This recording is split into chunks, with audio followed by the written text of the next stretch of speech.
ఇవన్నీ చూసిన తర్వాత నాకు ఒక స్ఫూర్తిదాయకంగా ఎమ్మెల్యేలు గాని అసెంబ్లీ గాని ఉండాల్సిన అవసరం ఉంది. మనం ఎప్పుడు ప్రతిపక్షం లేకపోతే అధికార పక్షం అనేది ప్రజా సమస్యలపైన పోరాడడం కోసం తప్ప వ్యక్తిగత విభేదాలు లేవు.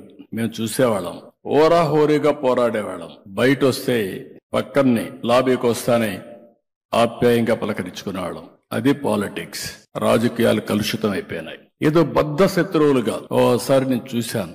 మర్రి చెన్నారెడ్డి గారు ముఖ్యమంత్రి, నేను ప్రతిపక్షంలో ఉన్నాను. నేను ఎమోషన్ లో బల్లగుద్దాను అసర్టివ్ గా చెప్పడానికి. ఇమీడియట్ గా ఆయన కోపం వచ్చింది. చాలా ఎగోయిస్టిక్ గా ఉంటాడు ఆయన. కోపం వచ్చింది. కోపం వచ్చి ఏంటి ఏమనుకుంటున్నావు, బల్లగొత్తావను అన్నాడు. నేను కూడా అదే స్పిరిట్ లో 10 సార్లు గుద్దుతాను, ఏం చేస్తారన్నా గమ్మను కూర్చున్నాడు. That is the sportive man. ఒక స్ఫూర్తిదాయకమైన అపోజిషన్ ఉన్నప్పుడు అదే మాదిరిగా తిరిగి రిప్లైలో పర్ఫెక్ట్ గా సమాధానం చెప్పేవాళ్ళం. ఒక వ్యక్తి ఎప్పుడైనా సరే పార్టిసిపేట్ చేసినప్పుడు, ఆర్గ్యుమెంట్ చేసినప్పుడు మీరు సమర్థవంతంగా దాన్ని తిప్పికొట్టడం గాని, వాస్తవాలు చెప్పడం గాని. ఈ రోజు మనందరం ఒక విషయం గుర్తుపెట్టుకోవాల్సిన అవసరం ఉంది. అసెంబ్లీ అనేది ప్రతిపక్షాలకు జవాబుదారీతనం కాదు, ప్రజలకు జవాబుదారీతనం. ఆ విషయం మనందరం గుర్తుపెట్టుకోవాల్సిన అవసరం ఉంది.